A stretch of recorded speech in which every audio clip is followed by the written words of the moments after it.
பிளவுபட்ட போது ஜானகி அணி, அம்மா அணி என்று பிளவுபட்ட போது இரட்டை சேவரிலும் இரட்டை புறாவிலையும் அன்றைக்கு இருந்த நிர்வாகிகள் எல்லாம் போட்டியிட்டார்கள்.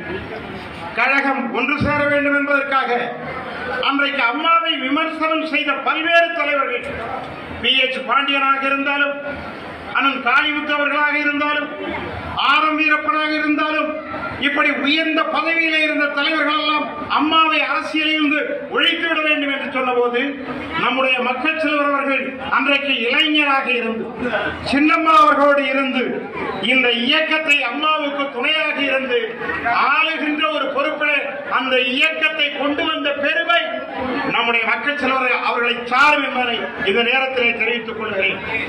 ஏறத்தாழ 40 ஆண்டு காலமாக இந்த இயக்கத்திற்காக உழைத்துக் கொண்டிருக்கிறவர், அப்பழுக்கற்ற ஒரு அரசியல்வாதி, இன்றைக்கு ஒரு வார்டு செயலாளராக இருக்கிறவர், ஒரு நகர செயலாளராக அதிமுகவிலே இருக்கிறவன், ஒரு ஒன்றிய செயலாளராக இருக்கிறவன், இவர்களாலே பதவி பிச்சை போட்ட மாவட்ட செயலாளர்கள், அமைச்சர்கள் இன்றைக்கு எத்தனை கோடியை சம்பாதித்து வைத்திருக்கிறார்கள். ஆனால் இன்றைக்கு மக்கள் செல்வர் அவர்கள் அப்பழுக்கற்ற ஒரு அரசியல்வாதியாக இருக்கிறார்.